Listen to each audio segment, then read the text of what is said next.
All right. Jaeger ban incoming, that was speculated. I do anticipate it. Dev was absolutely right when he said that one of the best maps to ban Jaeger on is Border. But yeah, I mean the Jaeger ban on Coastline was also very important. I think in general, taking out Jaeger, period, is important. As is Ashe when you are worried about confronting her. It's a pretty big and deliberate counter pick there for G2. Monty banned by Empire. They don't want to have to deal with the shields of Pengu. It's true, it's true. This is, by the way, the second map in a row where G2 will start on defense. A mirror ban from Empire. Okay, standard stuff here. Will the Jaeger come out is the question. The answer... Hey! There it is. There answer it yes. Is. I mean, he's so good on Jaeger. Joystick is so good on Jaeger, but the Vigil play on Coastline was so impressive as well. Being able to flex onto other roles, man. I think after his showing, though, in this tournament in particular, Jaeger is going to be an insta-ban. It was for a while, kind of slowed down. Now it's back. Now here's the thing about Jaeger. He's one of the very few operators who has a distinctly unique ability in terms of its baseline, its function, which is catching those throwables, catching those projectiles. Technically speaking, no one else directly does that. Of course, there are some other circumstances, like for electricity, where you can have that happen, but it's unusual and it's not the design purpose of certain operators. So Jaeger is unique in that regard, and getting rid of him is going to hurt both teams on the defensive half. But when you are confident in your ability to use both projectiles and throwables to your advantage, more so than you would expect the enemy team to be capable of, hey, why not get rid of Jaeger?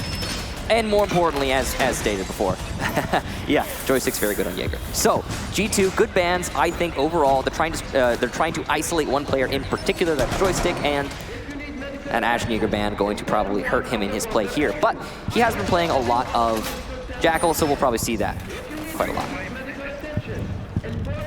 They've been trying to find out exactly what Joystick's flexibility is going to be, whether it's going to be on IQ, whether it's going to be on that Jackal, as you noted. I think I don't know, I think the IQ is probably a better choice for him, but... IQ or Jackal, I mean on...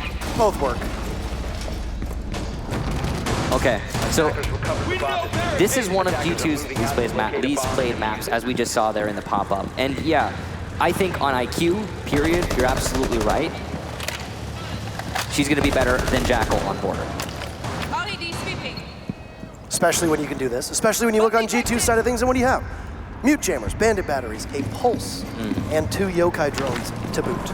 Yeah, you have to bring the IQ, especially when the Valkyrie's not banned, and the IQ's not banned. Pulse is banned. I mean, we've been seeing so much Pulse in this tournament. He's been such a powerhouse of an operator so far.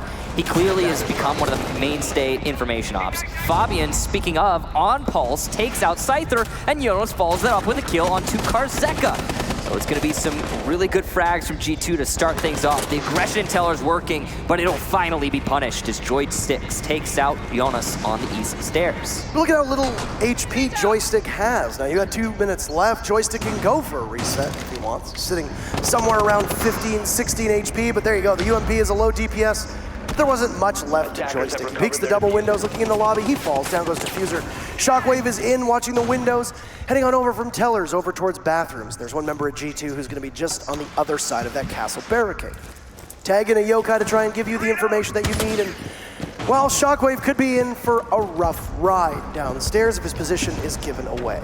Need a lot on Shepard to try and keep the rest of the round in check here. One thing worth mentioning is that the longer that this series goes, you have to expect it will benefit a team like G2. They've been around longer, they've played a lot more matches, they're used to the grind, whereas Empire is just a team who has not been around as frequently. If Empire can stick with it, that'd be an extremely impressive feat. Gonna have to be a clutch here for Empire. The reason G2, in my mind, was able to win the last map was the clutch factor. They won a lot of rounds they shouldn't have. Empire, not so much. When Empire gets locked out, put in a losing position, it's really difficult for them to make the comeback happen. Gonna start things off here with a nice kill onto Cantor Kenny, though, so it's still very much in the cards for Empire. Brought this back to a much more manageable man differential as Shock going for the nade, or just prepping it, getting ready for a potential grenade into sight. Shepard, meanwhile, going to be coming by Customs. Now, Shepard has the diffuser, and he's pretty far from the site. Probably going to go for a push into B, potentially A, based on what's going on with this lifeline. Soft destruction here from Shock going to work in his advantage. He sees the knee of the Pulse, but doesn't decide to shoot. Goes for the shotgun instead, and that's actually the Castle who goes down. Fabian elsewhere. Still control bathroom for the defender. Wow, what a shot from Gogo! No, it's a trade! In a 1 versus 1 now. Shock find themselves in a much more winnable position. Fabian just outside of sight, but he just needs to wait. 3 seconds left, the shotgun from Shock, and he goes for the pre-fires, but he's not able to find anybody. And it's a successful defense for G2. And I stumble over myself at least 3 times. Was it 3? Only 3? 4 possibly. That's okay.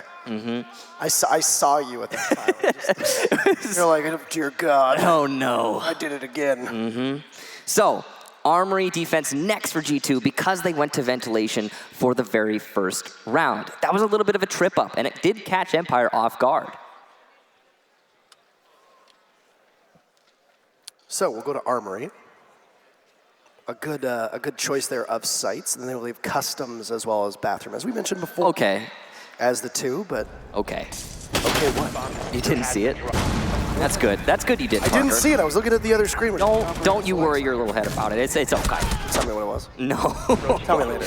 Yeah, I'll tell you later. Okay, cool. It was a nice run out from Pengu as well as it's being shown on the screen. These are the kind of things that when we play on LAN, we have the opportunity to catch the perspective of every single person in the match. Yeah. It gives us the ability to show you what happened if it doesn't get caught. Sometimes things can get a little messy. You end up with multiple kills happening over a very short period of time. You just can't capture them all. So thank you. That replay system is great. Here's something a little abnormal. Pengu is going to be bringing impact grenades on smoke. There's only 1 set of barbed wire on G2. That's going to be Gogo. You got to imagine. Impact grenades on a smoke, rotates, or deliberate impact trigger. I mean, a lot of the counterplay in terms of hard destruction is less prevalent on this map in general, I find. Usually the hard destruction is a foregone conclusion and teams will play around the expectation that a wall is to be opened. We have seen some deliberate plays from impact tricking, for example, on Armory Wall. You leave one of the panels soft so you can do just that, and that makes it a little bit harder for the attackers to get control of Armory Wall if that's the push they're committed to. But it's not as common here on board. This is interesting though, the way that the bandits are set up. Bomb has been located. They're just trying to hold on to Office. And it's actually no presence in Office itself from G2. They're simply delaying the push right now. 3 of the G2 members are actually downstairs. Jonas is over by the main office, he goes into Tellers, or the main lobby, he goes into Tellers. You've also got Fabian down by the main stairs. There you go, Kanto gets back to site. So Kanto and Pengu are both in site. Goga sitting over by A. There's your lineup for the time being for G2's side of things. G2 went for an early push on ventilation workshops, got under the skin of Empire, and it netted them 2 kills, and despite that, Empire was able to close that gap very fast and draw even. But it's been a slow contest. 1 minute and 20 seconds, Empire in. You've got Karzeka right now in waiting room. Kanto Raketti finds a joystick. Joystick had an okay round, an okay match in particular. There's Karzeka, but finally lands the shots on Jonas, almost losing it. I don't think the Bandit thought that East Stairs was going to go that way. Pengu on a run out, gets spotted, the grenade will go on in, and Pengu will manage to get away. Kantakeri setting up a C4, and he's gonna land it perfectly on top of East Stairs. 2 for him, and Empire find themselves seemingly already out of the round. He's still got some hard destruction for Scyther. Shockwave, a bit of frustration. He'll go on to Repel. He doesn't really have much to clear out the Bandit batteries. I mean, he could technically pluck them from below. He doesn't have any frag grenades. Look at this angle from Goga. All the way from Armory Lockers onto that north How do you get balcony. up there, Goga? He made the vault from the little half wall. I know how to get up there. I was making a joke. Okay, all right, Parker. As in, it's absurd that he's up there. It is absurd, Parker. You're absolutely right, and that is a crazy angle, one we very rarely see utilized, and I don't think has been on camera until just now. There's nobody over there now. Shockwave is so close. Shockwave might get spotted if he looks the wrong way. 30 seconds to go. Scyther will need to waltz on into the site and go for a plant. He hasn't used his X-Kairos yet. Isn't really needed to, as all the bandit batteries are stopping him for the time being. Oh, but there's Kanto, his third kill, and Pengu takes out Shockwave, and G2 are fired up. They'll take it 2-0. A very quick round, and a bit of a flurry at the end there. The trepidation showing from Team Empire in the way that they're attacking in these rounds is pretty obvious. They're trying their best to establish some control over Office, but despite the light hold that G2 has on Office, Empire are still struggling. That round was an absolute lockout. G2 had control for the whole extent of it.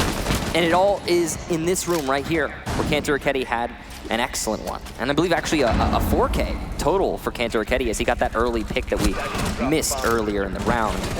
So an impressive round, that's for sure. Pengu locking it out, the last one. And it's really that last round was the story of Kanto Raketti getting 4 in Office by himself.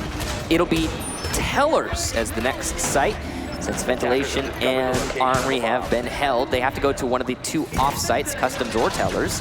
And this is the low-hanging fruit, as we like to say, where you can potentially bring it back as an attacking team and start getting those rounds in your favor. But with the way, again, we've been seeing Empire attack, I'm not so sure. 10 seconds left before insertion. The grand final of the Paris Major was 24 rounds in total in a best of 5. This is our 25th round played today, and we're on Map2. It's been a long match so far. It's been a long match. Thank you, EG, for sending us home early that day. There's a staring contest going on between Troy and Parker right now. He chose to sit right next to the booth. I wish you could see it. All right, so G2 is setting themselves up to hold on Tellers. They've got a very deep roam going on here, all the way over by Customs, even inside of Armory. They're just doing their best to set themselves up to fall back. And that makes sense. On this site, you have to have vertical control, but if you allow the enemy to set up against you, it's going to be a tricky time to hold. What was the major stumbling block of Empire last round? It was taking control of Office and taking control of Archives. And what looks to be a similar stumbling block this time. A C4 gets tossed out, but it will miss Shockwave, taking so much damage, but still ends up alive. As the throwables from both Kanto and Shockwave are used to great effect. It's now Jonas in trouble inside of the Armory, and he'll hit the deck as he's getting Jackal tracked. Goes back to Goga, to his loving arms, to see if the Valkyrie can keep him alive. At least for the time being. Karzeka will double flash and stun himself with the lifeline. A bit of a misuse of his utility there, 90 seconds in. Pengu looks for a body, sees Karzeka. Kanto will get credited with the kill, even though it should have realistically been Pengu's. Another body of Empire on the vents. Look to be ready for a pre-fire from G2, but walks away. As Fabian with his cardiac sensor out, but he's looking the wrong way. And an easy kill for Joystick, who's gone off of the IQ and onto the Jackal. And Empire will try to answer back. Additionally, we saw the Thermite of Scyther get an exothermic charge down. Shock takes out Kanto Raketti, a double kill as Jonas walks right into his crosshairs. And Empire finds themselves going from a 4v5 to a 4v2 in very quick time. Currently no anchors for G2, and Pengu's gonna get one, but Shepard will shut him down inside of Office. Goga in the main hallway, the last hope in this round for G2, and he's gonna try and push his way up the main stairs. Now this is a very loud rotation, but it doesn't seem like anyone from Empire is aware, expecting likely an anchor. Oh, but Joystick well positioned, and Empire will take their first round in map number 2. Joystick utilizing one of the small holes that was made from the frag grenade that was tossed in earlier on. Now keep in mind, it can be a little tricky for teams to be able to time a frag grenade to open up some of the wall. It wasn't its intended purpose, but just a small little piece was all Joystick needed to be able to see the last member of G2. Now, looks like we're gonna be going to ventilation again from G2. Makes sense. We've gone full circle, as we like to say, 3 rounds played. So we get to go back to the original site for G2, which they were successful on. It was a pretty close round, all things considered. That last round we just saw, the way that Empire played it out, the biggest boon they were able to accomplish was the fact that nobody was watching the entrance into the site. And and a lot of them pretty easy control, all things considered.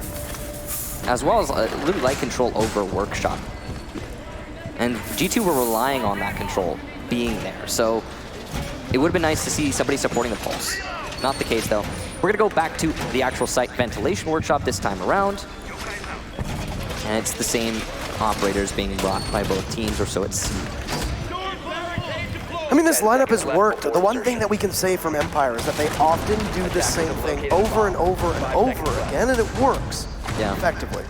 A lot of times when Empire try to attack border, they come from the office side.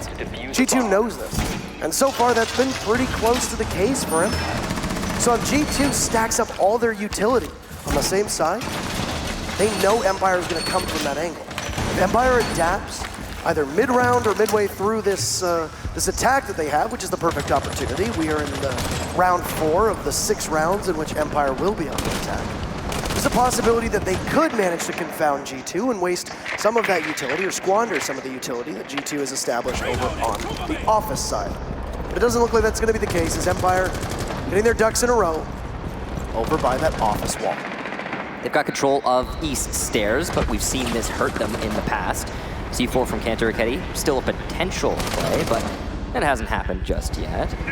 Joystick playing on that northeast window, looking to push into offices. He's aware that there's potentially someone on top of the shelf, and there is. It's Penguin. He gives his position away, forced to rotate because of that. An easy kill could have happened onto the castle there had Penguin lingered, but he decided to rotate in the nick of time. Joystick still going to be playing on that window, very patient. Renee goes in from Shock to try and clear out some counter utility. There's a rush, though, it seems, down by Tellers. G2 just gets to the engagement. There it is, Fabian on that rush, and Shock is the one who comes out underneath. Joystick sees that there's presence inside of Armory, not just because of the Jackal tracks, but he might physically have seen it as well. Goga and Fabian downstairs, as Fabian will be brought back to life after his engagement down in the bathroom. So he got that opening frag for his team, taking out Shockwave. Still, G2 has not conceded control of Armory. Empire have struggled to clear out that second floor on every single attack that they have, and they're going to be without the buck. There's a set of frag grenades that are down, they're only one, and good soft destruction to boot. Minute left. That wall being opened into archives is going to allow for more angles in the way of Joystick. Empire is still fixated on taking control of Armory, but have yet to accomplish that goal, and G2 are going to double down. Cantor Raketti takes out Shepard. Jonas still playing above, using that metal wall to his advantage. Joystick still looking for a fight. He'll find one, but not land the shot, and his patience is working against him at this point. Trying to take control of Bathroom. He's looking for the angle. It's really difficult to find. Cypher will flash his way in, and no down on the Echo, but he'll finally be eliminated regardless. And Empire gets another one there onto Fabian. So it's a 3-3 finally, Empire starting to fight back. Only 20 seconds to go, and Joystick setting up the smokes, allowing for the rush. Still vertical control for G2. Cantor Raketti takes out Scyther, pushing from the bathroom. Jonas upstairs, eliminates Joystick, and it's another for Cantor Raketti. G2 get their 3rd round. Such a different performance than what we saw over Coastline, as it's just G2 all across the board for the time being on Empire's map as well. Yeah, well, we did see G2 take their first map, and they seem to want to keep that ball rolling in their favor. They've had a pretty good showing so far on border. We can say this is a little bit more of a defender-sided map, that's for sure, as opposed to Coastline, which is one of the more balanced maps overall. Empire's attacks have been a little bit lacking, I have to say, leaving something to be desired, I think is the way I would look at it. In that last round, the thing to be desired was the clear of the top floor, Parker. It never happened. Jonas stayed upstairs, and that's weird too. Usually G2, when they're roaming above their site, they'll fall back when there's very little time left in the round. Not so in the previous round. This once again ties into what I said in the previous round. Empire always pushes from office side. If you know that the starting point for Empire is going to be those stairs, it's going to be the office wall, it's going to be the office window, looking to try to go into archives, then it's very easy for you to read and be able to get them as they go to push in. I haven't seen anything convincing from Empire to suggest that they've learned from their mistakes and they can experiment with a different push here on Border. Now against other teams in Europe, especially in Pro League over the last month or so, Empire have been able to bully their way into sight. They just win their gunfights. They are incredibly accurate and very lethal in 1v1 positions.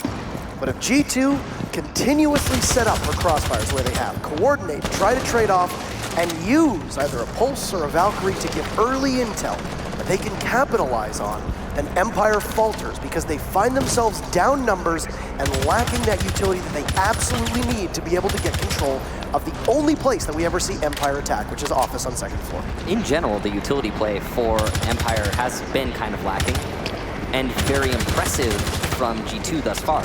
See the Cantor Raketti C4 earlier on top of East Stairs, that angle, that's a really tricky throw. Clearly practiced and well executed by Cantor Raketti. And it gave G2 that round. Well, that and, I mean, the 4K total while defending on that site. So, moving forward, G2 now holding on to Armory. Again, their second site in the series, and one they were successful on. Team Empire once again repeating their strategy and going for a push into offices, and it's a rush here from Joystick. He doesn't get his initial kill, and now he's been pinned down by two defenders from G2. Jonas takes him out finally, but it's a re-frag from Shock to take Jonas down. A back and forth though, as Pengu eliminates Scyther on a run out. The same run out that Pengu did before. And look at that, G2 almost lost that position. It was very lucky for Empire that there were a couple shots missed from G2 because that could have gone bad real fast for Joystick. He's able to live long enough before getting gunned down though, and Karzeka just took out one member of G2. It was Pengu who fell, so we're back at a 3v3. We've seen this time and time again. Bomb located. With noting that Karzeka very low on HP, and everybody on G2 is at full health. So it's an advantage for G2 at the moment with a minute to go. There's utility still on the board for Empire, but also for G2. You've got a Mute whose Nitro Cell's been gone. Kando's gotten it down, but he can't engage at long range. Fabian gets called in. He gets the kill that he needs, and Fabian will now move on over. Sees the Thatcher, can't win the fight. Shepard takes so much damage in the process, but Kanto also very low. This is winnable for Empire for the time being. They have 30 seconds to gather intel. They'll throw a drone out. Wait to see if they can find somebody. Team Empire now going to be very patient. They have the drones, as you said, trying to find out where these two defenders are. The Yokais are also positioned here from G2, and you can imagine that the defenders who are dead will be calling on those drones for the remainder of this round. Cantor Raketti in a very powerful position if he can land the shot, but he won't be able to as Shock gets him from behind. Gogo goes for the rush behind B bomb site. He's just given his position away, but the plant's going down and no one's watching. Oh no! Terrible timing from Goga. He was left uncovered, but he's gonna win it anyway. The plant just wasn't committed to. What just happened? No Yokai drone was necessary because there was no commitment from the attacking team. Correct me if I'm wrong, but that was Shepard who had the diffuser, the Thatcher, who not only fell off the plant, but fell off the full site and went back into office. He didn't have eyes on the timer, clearly. That must have been the case. A very curious round, that's for sure, from Empire. We see you. We see you. We see your eyebrow raises. Very impressive. They weren't that impressive. Well, okay, they were good doing it. They were routine. Shock managing to take out Jonas from below, and that was a great play because Office has been tricky for Empire. They haven't really been able to get control of it so far on these attacks. Empire finally manages to accomplish control and a decent man count of Archives, but they couldn't go for the plant. I'm so confused as to why the plant wasn't committed to. There must have been something we were missing there. I just think it was bad coordination. Yeah, possibly. Like I said, the longer that this series goes, it's going to weigh on Empire. They are not used to playing these many matches for this long like G2 have. Keep in mind, Empire just made it to Pro League a couple months ago. True. That's it. And while their record has been absolutely astonishing, and they are an extremely talented team, they just haven't played in as pressure-filled an environment for as long as a team like G2 has. Now, undoubtedly, both teams are going to be tired. Doesn't matter who you are. But talk to teams when they compete at DreamHack, and they have to play multiple group stage matches a day. They will tell you the same thing. They are not used to playing this much Siege in such a short period of time. It tires us out. You get fatigued. And it will set in at some point for one of these two teams, possibly even both. Final round, though, for G2 on defense. Michael, and there will be no defensive customs, as it will be another bathroom defense downstairs. Reloading! Empire doing something a little differently this time, though. With Joystick, he's over by Armory Wall. He's going to drone himself in solo. We're not used to seeing it. No, and he's been playing the Jackal instead of the IQ recently, and that's going to free up, of course, G2 to bring Valkyrie, which they have been doing. Very potent operator, given there is no direct counter, and it's going to give a lot of information to G2. That coupled with the Pulse, G2 is going to be able to call these players on Empire quite well, as we just saw. That push from Joystick is now something that G2 is fully aware of. Karzeka, though, on East Stairs, very powerful position on this side especially, is going to try cut off rotation between A and B. He missed an opportunity there, but the line of sight is established. The potential is still there. Karzeka will seize on that potential by taking out Goga.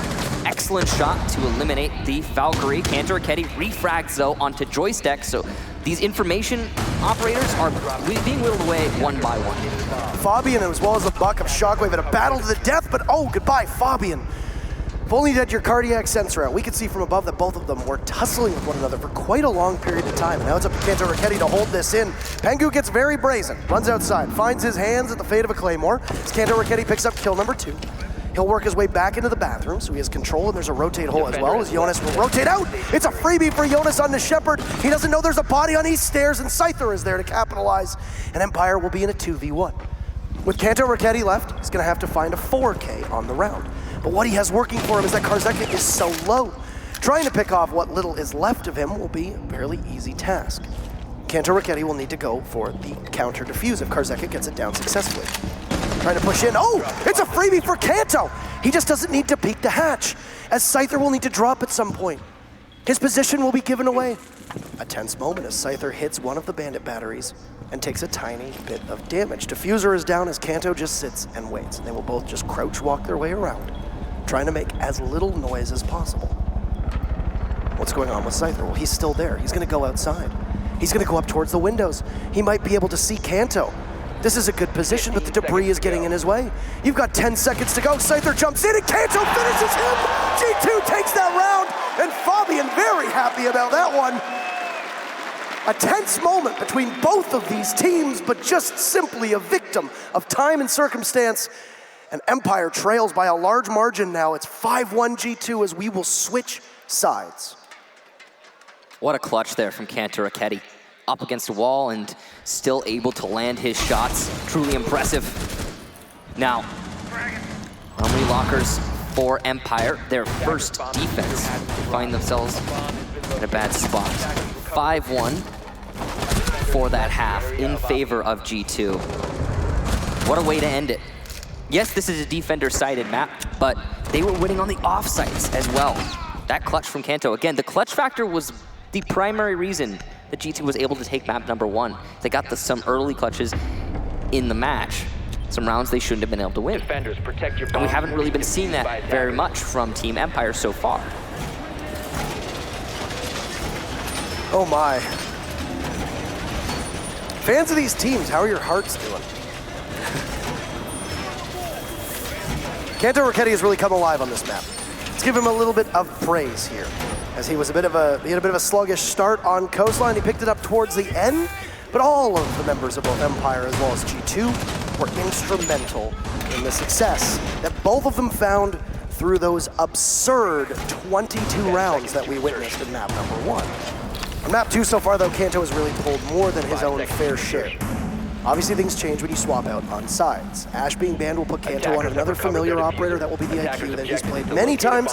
In fact, he won a seasonal championship with Ems, playing on just that operator for the most part. As for Empire, well, they're going to be tripling up on information yet again.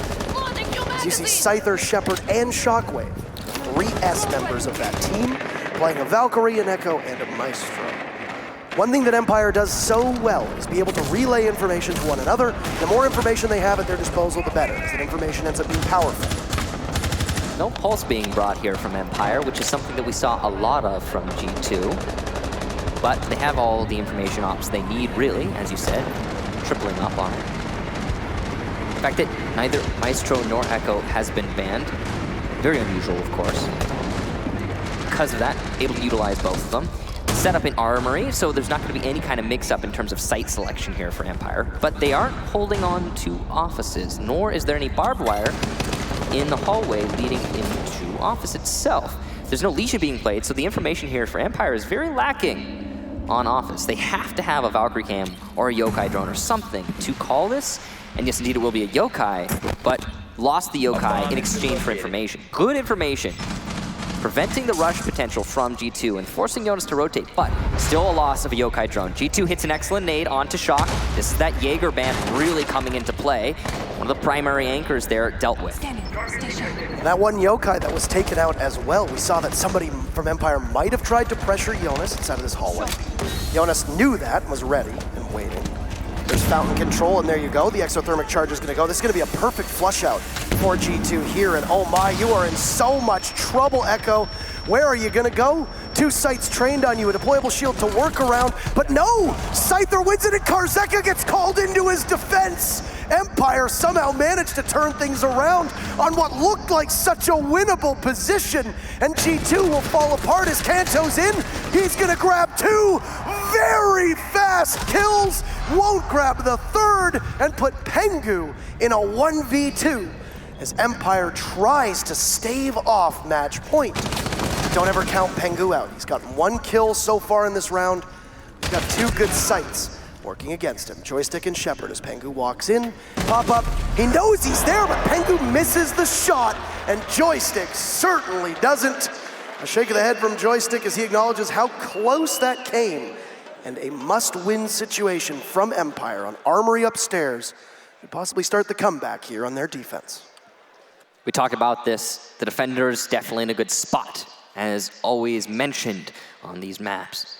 And Empire proving it there in that round. It certainly seemed like Empire was suffering the lack of a Jaeger when Pengu got the initial kill using a grenade from ventilation balcony.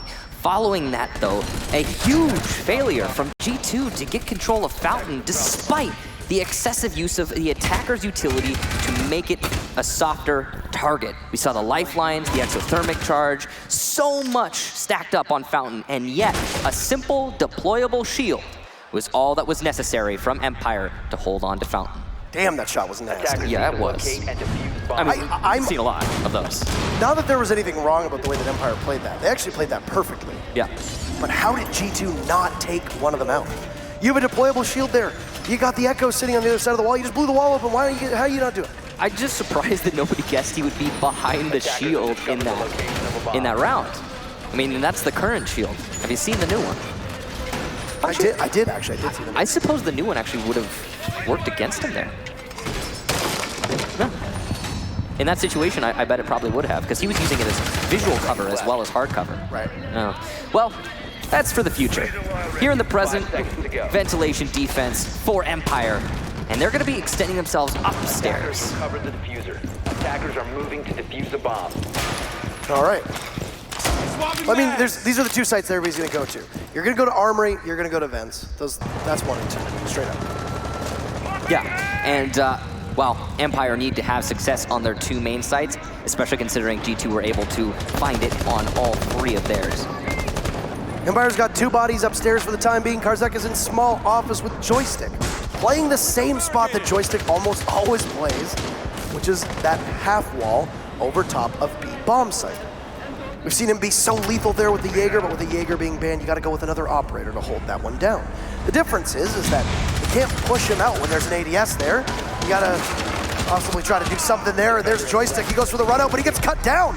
It's a gamble, take out Pengu, but Jonas immediately refrags. Shock takes out Goga, and everything happening all in the first 45 to 55 seconds of this match. Great assertiveness there from G2. But it'll break out even because Empire are ready to go toe-to-toe at a moment's notice. Diffuser is down, but that probably won't be a huge factor. G2 are pretty good at keeping track of the diffuser, and they have plenty of time to pick it up whenever they want. Bomb has been located. Archives control here for G2. That's a good position to have. They're going to be pushing towards Armory. Looks like it's going to be free. But there is a Yokai drone there, so Team Empire are calling out right now that, hey, they're inside of Armory. IQ still in play, but it is on Kantoraketi, who will be forced to whip it out to try and find that yokai drone. And that's really his prerogative. He might not necessarily. I was just about to ask what utility is still available here. As Fabian has not been the BC of grenades. Let's put it that way. Yeah. He has missed a number of them, and that obviously is very detrimental to his team. Empire also appear to have a body. It looks to be Shockwave playing prone inside of that stock room by the window. It's a good position to flank B when your opponent least expects it. You can deny a plant quite easily. And speaking of denial, we've got a smoke and an echo beside the castle who will be able to flank at a moment's notice. So this is really good control from Team Empire as we hit the last 30 seconds. Possibility of a run out there will be shut down from Kanto Raketti, but have they found Shockwave? No, they haven't. He's low on HP, but he's still by the window. There you go. Kanto will find him. And the Echo all the way up the stairs, and Scyther will manage to take out Jonas. But any retreat from the Echo, Scyther somehow gets it, but traded off. Not a lot of time for Kanto. It's a 1v1. Shepard is low, Kanto is low. Kanto has that diffuser, but he's got to get into the site. He's going to have to hurry, and he'll be so exposed. Empire have been gifted this position, expecting the smoke to be there, but Shepard in a position that Kanto doesn't expect. Played well by the Russians, and they'll take their second round in a row here on Border. You can see that the call came out there. Kanto Raketti knew that the last defender was by default plant spot, which is where Shepard was. But Kanto expected him to be all the way in the corner, not lingering on the doorway. And excellent positioning there from the smoke allowed for Empire to take that round. What a clutch from Empire. And that's going to put them in a much better spot now, 3-5. Somehow narrowly avoiding that match point. Some of these shots have been so beautiful on both of these teams. Man, oh man. That one from Kanto onto the castle as well. That was a thing to do. Scyther playing on main stairs. I mean, that's one of the most vulnerable positions on this entire map. And somehow he managed to get 2 kills from that spot. Truly impressive. Falling back to site. He did get punished eventually, but if he hadn't been able to pull out that weight in the right moment, it would have been a really difficult round for Empire. Look at Kanto Raketti. 16 frags, and he is far and above everybody else in this match so far. Now, we're gonna go to the offsite. It's customs here for Empire. They won't go to tellers. They're doing something a little bit different than what G2 showed us. This is the best opportunity by far for G2 to push us to match point. And here's the thing. Empire have only narrowly been winning these previous rounds. I think G2 are in a great spot right now. G2 just needs to not let it slip away. Of course, yeah. Who are right now on the precipice of match point. It's their match to lose. So close yet so far. And if you let momentum go in favor of Empire, this game, even though you're sitting at 5 rounds, you could end up losing out, and Empire might not even need overtime. Oh, look at that. A lot of opening kills here for Joystick. The most of any in the tournament. That's quite impressive. Well, I mean, half the tournament was just played in map 1. So, I mean, that helps. And he had a lot of runouts on map 1, Coastline. So that contributed quite a lot, I'm sure.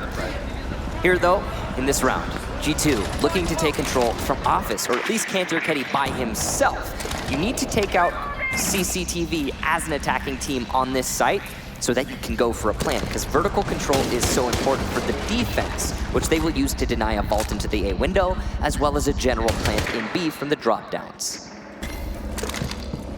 Joystick knew that Kanto was playing inside of Archives. He has that little punch hole that was created earlier on, but now Joystick's moved all the way from Armory Wall. He might peek, actually, and get cut down by Kanto if he's not looking the right way. It's going to be up to Jonas to try to flush Joystick out, but Scyther is there to help him out, and now Joystick goes for the late run out. There's nobody there. Kanto will know. Kanto's so close, but where is Joystick? There you go. He heads on over to where Shockwave is inside of Monitor. Scyther picks up another kill on the Pengu. It's been so good. Now Joystick gets another, Shepard gets another. Empire's all over the board here.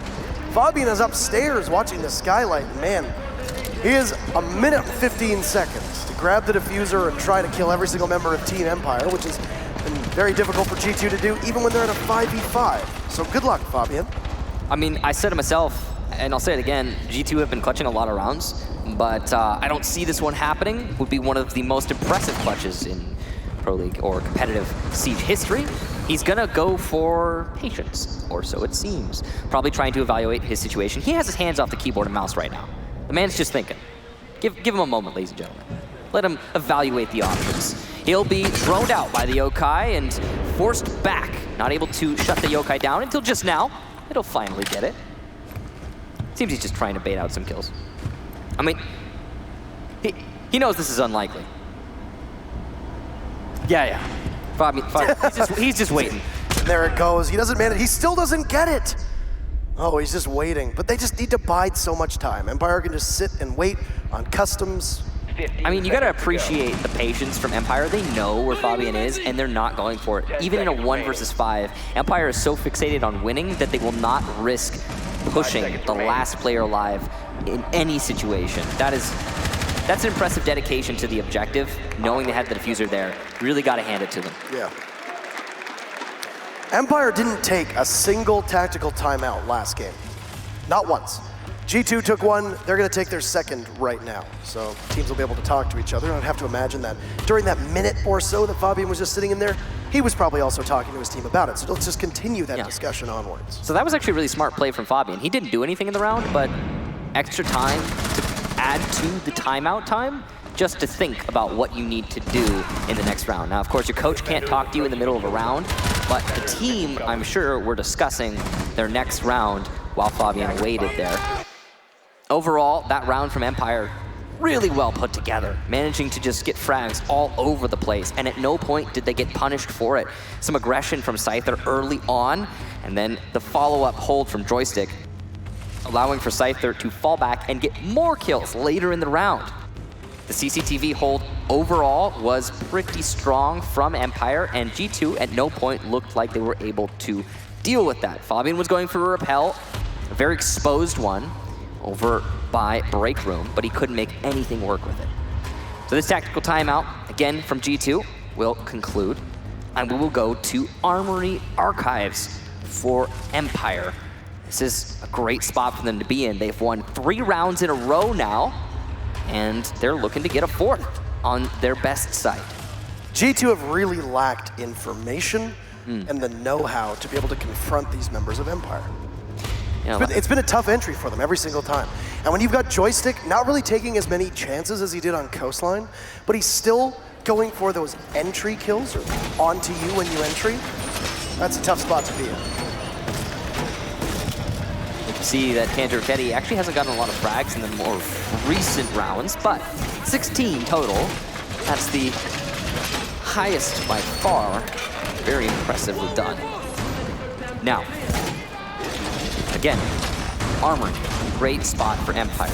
Last time we were here, G2 looked in good form early in the round. They managed to land some very important nades. Tengu, specifically, on that ventilation balcony, took out one of Empire early on. But following that, there was a rally from Empire to bring it back, and a slow attack from G2 that ultimately really worked against them. Something that's very important to note from G2 is they have decided to bring both Dokkaebi and a Glass, a very potent combination of both disruption and lethality in that Glass shooting through the smoke. He doesn't have to stand still to see through it just yet. For people that are unaware, there's going to be changes to Glass. Just look up the video, you'll find it. Yeah, you should really, honestly, the reveal panel, everybody should watch. It was one of the best ones we've ever had. It was basically like everything that I want. Right. It was a dream panel. It was, here's everything you want to be changed about these operators, and presented nicely. Absolutely. All right, so it's going to be an Archives take. The walls are completely soft. There's Shockwave, who doesn't know that there's a Glass on the other side of it, the pre-fire, but does not find anything as the Glass has control of East Stairs. Scyther just simply seated, waiting. G2 going on the drones. I'm amazed at how little G2 seems to know about Empire so far through these 3 rounds. I mean, it's been the same thing for Empire. Remember their attacking rounds? There was a serious lack of information gathering. And it's interesting to watch. It was actually somewhat the case on Coastline as well for both teams, but the difference being there's less to drone out in general. There's more flanks to hold on Coastline, but less total to drone out in terms of positions to hold. So it's not working the same pace isn't working here now on border, and one of these teams is going to have to change it. You can see the smokes are going to be the attempted change of the pace here from G2, and the C4 goes out, but does not land from Scyther, hitting high above, and the Glaz missing some shots and also breathing in toxic canisters, and he's going to go down. A terrible position for Jonas to be playing, and some seriously bad missed shots. I don't understand how Scyther just sits in this position and nobody bothers to push him out. You have so many things working in your favor, but there's Goga and Kanto Raketti, they answer back. Joystick going for a rotate through monitors, trying to get into position. Shepard will move one of his Yokai drones in towards the site. Logic bombs go off. So rotate now from Shepard as well. Joystick can possibly get back into office and cause a lot of problems. The Yokai drone's position given away by the gadget of Pengu, and G2 are just one round away from match points, the best chance they have. 30 seconds to go. It's a 4v3. But G2 need to be able to pinch one member of Empire. Joystick gunned down by Fabian, good crossfire and good potential. Karzeka smokes off the site, but he's taken down by Fabian, and Goga goes for the plant, and it's match point. G2 looking to go up 2-0 on this series. Their first attacking win, and it comes at such a crucial moment. Barely avoiding an even round count. They could potentially push us to number 3. If we get to, well, when we get to map number 3, it will be Bank. And that is, of course, G2's map pick, given that border is Empire's map pick. Empire have not been as good on the site as you would expect, considering it's what they picked.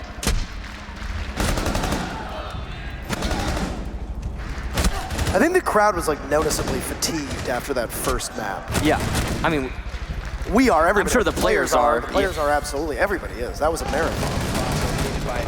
You know, it's a marathon, not a sprint. You gotta be prepared for that. True. I mean, that's why we theorized, we saw Empire's second pick, Oregon, later instead of sooner. Kanto Raketti has 18 kills. 18 kills. It's a big contributing factor to the reason they won that round. Yes, and he has been for many rounds. He clutched, what, 2 or 3 on defense as well, if I recall? Just about. I mean, he's been clutching quite a lot today. Kanto Raketti has been, I think, one of the more clutch players so far on G2. And again, a huge factor for G2 as a whole. Bulletproof camera going into office. Empire expecting an office take here. Makes sense. The way that these rounds have been playing out. They get to defend Armory again, this because they failed it just 5 seconds prior. And at least there's that. After not holding it down, they don't have to go to an odd side on border. But the way that they failed was pretty spectacular. And it was a good execution from G2, despite, and this is very important, the lack of a glass. Jonas accomplished nothing on that glass, and yet still G2 were successful. I mean, to be fair, Jonas did distract, I believe it was Karzeka inside of Archives, and then I guess. You had Pengu who was able to take him out, playing on top of vents. Yeah, correction then, he established less control than is expected of a glass. Yes.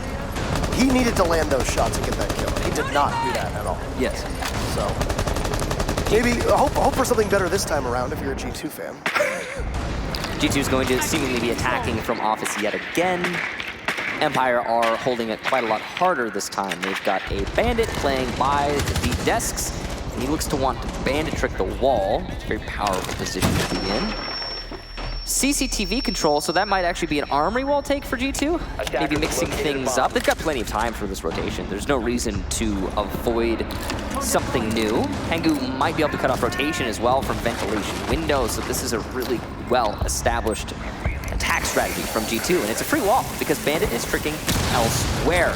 Too much focus on offices might be the downfall for Empire in this round, especially considering Glaz is so very powerful when attacking them through Armory wall.